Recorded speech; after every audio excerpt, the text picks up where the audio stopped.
नमस्कार दोस्तों, एक बार फिर स्वागत है मेरे YouTube channel doctor Anil Shakya में आप सबका।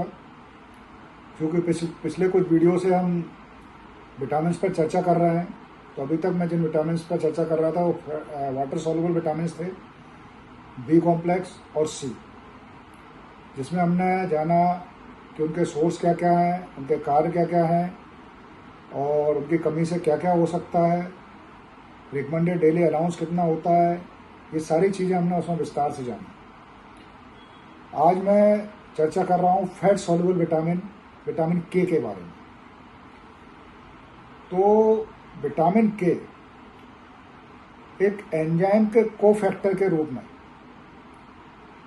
फॉर्मेशन ऑफ प्रोथ्रोम्बिन के लिए कार्य करता है।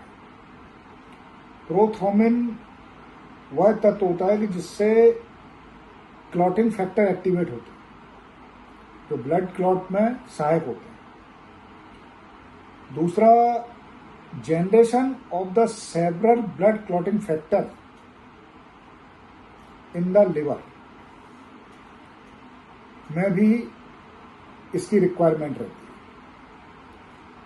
तो मूलतः यह कहा जाए कि विटामिन के हमारे लिए जरूरी इसलिए होता है कि कहीं भी अगर ब्लीडिंग होता है तो ब्लीडिंग को कैसे रोका जाए, तो उसके लिए थक्का बनता है। थक्के बनने की प्रोसेस में विटामिन के का महत्वपूर्ण रोल होता है। क्योंकि अगर थक्का नहीं बनेगा तो लगातार ब्लीडिंग होती रहेगी और ब्लड लॉस होगा। ब्लड लॉस होगा तो एनीमिया होगा, जो जानलेवा साबित हो सकता है। तो उस थक्के की प्रोसेस को पूरा करने के लिए हमको विटामिन के की आवश्यकता होती है। अगर हम ये बात करें कि ये कहाँ से हमको प्राप्त होता है, तो जो वेजिटेरियंस होते हैं, यानी हरी पत्तेदार सब्जीज में ये प्रचुर मात्रा में पाया जाता है, भरपूर मात्रा में पाया जाता है हरे पत्तेदार सब्जी में। अगर शरीर में इसकी डेफिशिएंसी हो जाए, तो जैसा मैंने आपको बताया कि एज ए क्लॉटिंग फैक्टर के रूप में ये काम करता है, तो ब्लड को क्लॉट बनाने में हेल्प करता है। अगर वो क्लॉट नहीं बनेगा तो ब्लड बहता जाए, जिसको हम कहते हैं ब्लीडिंग डिसऑर्डर, यानी खून का बहाव नहीं रुकेगा, खून लगातार बहता रहेगा। तो इसकी डेफिशिएंसी से कोगुलेशन डिफेक्ट होता है। कोगुलेशन डिफेक्ट क्यों होता है?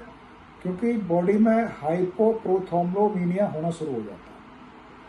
जैसा मैंने शुरू में बताया कि प्रोथ्रोम्बिन के जनरेशन यानी फॉर्मेशन में ये आवश्यक एंजाइम कोफैक्टर का काम करता है। तो अगर इसकी डेफिशिएंसी होती है तो बॉडी में हाइपोप्रोथ्रोम्बिनिमिया शुरू हो जाएगा, जिसके कारण कोगुलेशन डिफेक्ट हो। कोगुलेशन बोले तो थक्का बनने को हम कोगुलेशन बोलते हैं।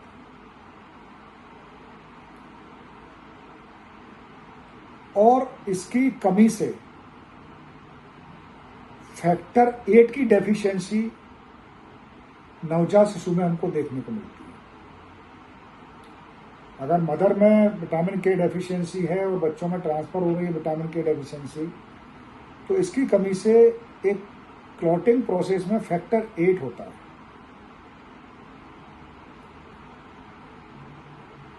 फैक्टर 8 में, फैक्टर 7 में इसकी डेफिशिएंसी होना शुरू होती है, जिसके कारण हीमोलाइटिक डिजीज ऑफ न्यूबॉर्न हमको देखने को मिलता है। इसके अलावा किसी भी प्रकार की ब्लीडिंग हो तो उसमें थक्का नहीं जमेगा, क्योंकि विटामिन के डेफिशिएंसी है। हीमोलाइटिक डिजीज न्यूबॉर्न को रोकने के लिए हम लोग, जब बच्चे की डिलीवरी होती है उस समय 1 mg यानी 1 मिलीग्राम विटामिन के हम बच्चों को इंट्रामस्कुलर इंजेक्शन के रूप में देते हैं, जिससे ब्लीडिंग डिसऑर्डर ना हो या हीमोलाइटिक डिजीज ऑफ न्यूबॉर्न ना हो।